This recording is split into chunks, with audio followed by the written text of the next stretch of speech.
My home is in New York, but several years ago, I stayed in Charleston, South Carolina for a few months. My home is in New York, but several years ago, I stayed in Charleston, South Carolina for a few months. At the end of my visit, I returned to New York by ship.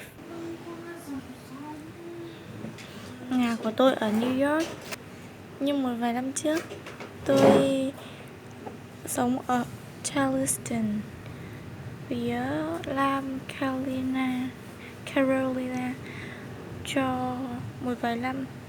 Ở cuối cuộc di chuyển, tôi quay trở lại New York bằng thuyền.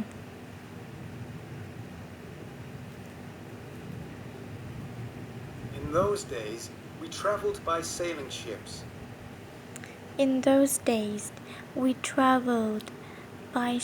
ships. Trong những ngày chúng tôi di chuyển bằng thuyền buồm.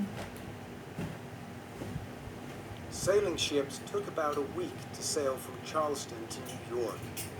Sailing ships took about a week to sail from Charleston to New York.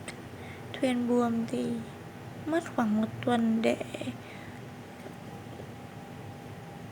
đến Charleston, từ Charleston đến New York. When the winds and the tides were good, the journey took 6 days.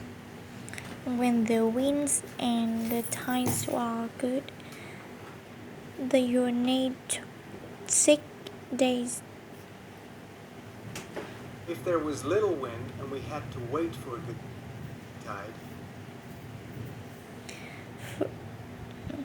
If there was little wind and we had to wait for a good tide, khi mà nhiều gió hoặc là và nhiều thủy triều đang đẹp, chuyến đi mất 6 ngày nếu có ít gió và chúng tôi phải đợi trong một thủy triều tuyệt đẹp.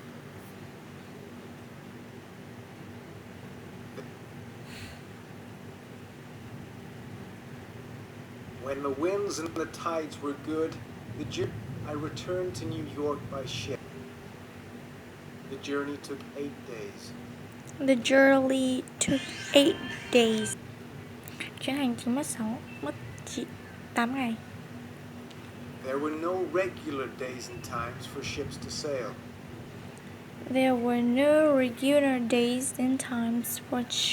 to sail. Không có những ngày bình thường và thỉnh thoảng thì dành cho thuyền hoặc đến buồm. Passengers went to a shipping office. Người vận chuyển thì đến một cái trung tâm thuyền, nơi cho thuê thuyền. They asked a clerk where ships were going.